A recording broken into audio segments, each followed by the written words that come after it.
Hey guys, so just wanted to do a quick video. It's been a few weeks for me. I wanted to talk about something I have been kind of discussing in my plant-based group on Facebook, and I think I'm going to do a live about it just to kind of share. I'm currently about 2 weeks from being a officially certified plant-based nutritionist, and I'm super excited. But some of the things that we go over are protein and cancer development, and along with the standard American diet and just very high fat, high refined sugar, and the prevalent diseases that we have: heart disease, obesity, diabetes.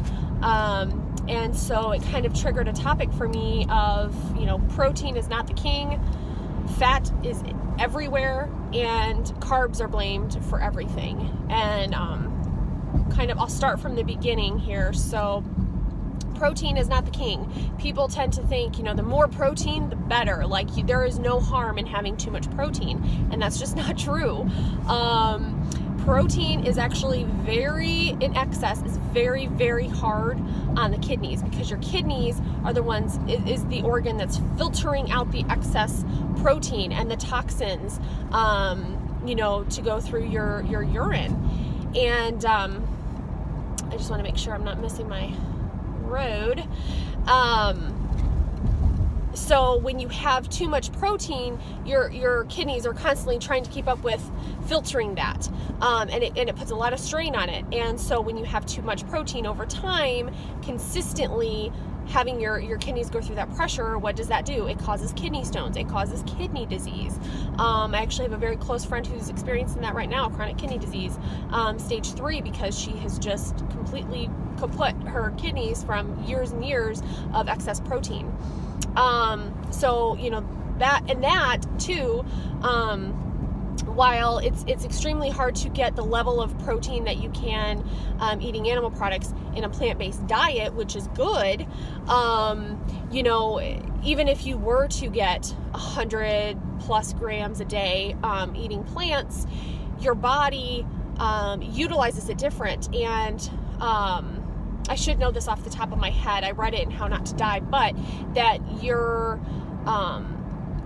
when you get it from plant-based sources, the protein is utilized differently. It's not as harsh on your kidneys. Again, I'll have to pull up that excerpt from the book I was reading on it, because I don't remember off the top of my head. But basically, it's not the more protein, the better. There are harms to excess protein, specifically on your kidneys.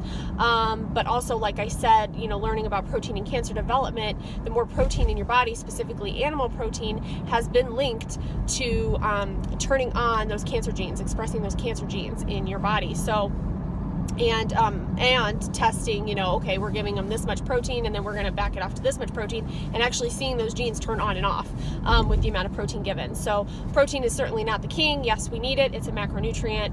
Macronutrients, carbs, fat, protein, the only sources of calories for us. So yeah, we need it, but it's certainly not king. They all play their parts for our health. So then 2, fat is everywhere. I don't think I talked to a single person who really knows sources of fat in their diet. I think they eat animal meat and it's fully protein. Like, protein is the only thing in animal meat. I think, when they eat cheese, they also see that as a protein and maybe a little bit of a fat, but not to the point that it is, because it's 70% saturated fat. Oil, oh my goodness, I don't think people even see that as a fat, which is absurd, because it's 100% fat. It is the most fattening thing out there. And I think people think, oh, well, it's olive oil. I need healthy fats, and I'm putting it on my, vegetables. It's good. I need it. No, that is not a healthy fat. You need, fats from seeds, flaxseed, chia seeds, nuts, avocado, coconut, olives. Eat the actual olives. Don't get it from the oil, because the oil is extremely hard on your endothelial cells.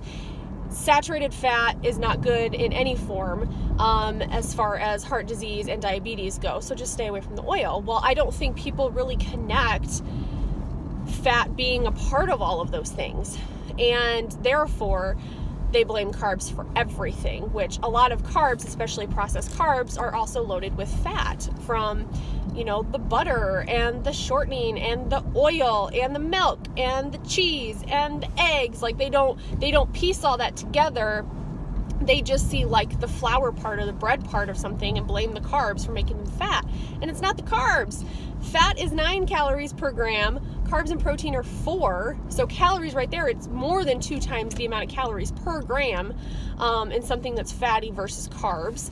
And while refined sugar is not good and linked to obesity, fat is very easily turned to fat on the body. That's why they have the same name. Like if it weren't, they would call it something else.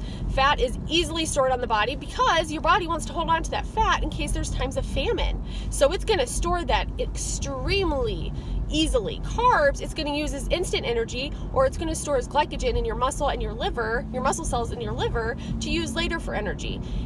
If you're going crazy with your refined sugar carbs, yes, it will turn into fat on the body, but it's going to burn like 20% of the calories in the conversion process, turning it into fat. So carbs are not the problem here. Carbs are blamed for absolutely everything. And while refined sugar carbs are terrible for you, and just like, super fatty diets, refined sugars in excess are linked to not only obesity, but heart disease and other ailments, other diseases.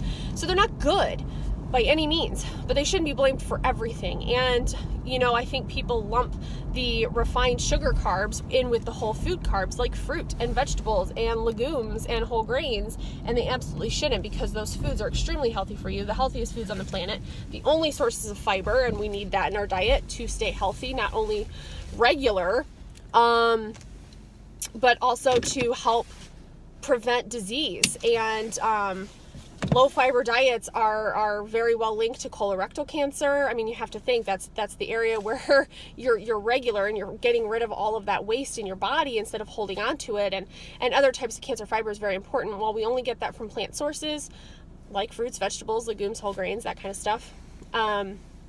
So it's dangerous to say carbs are bad and link carbs, the healthy whole carbs, in with the refined sugar carbs like candy bars and pop and that kind of stuff.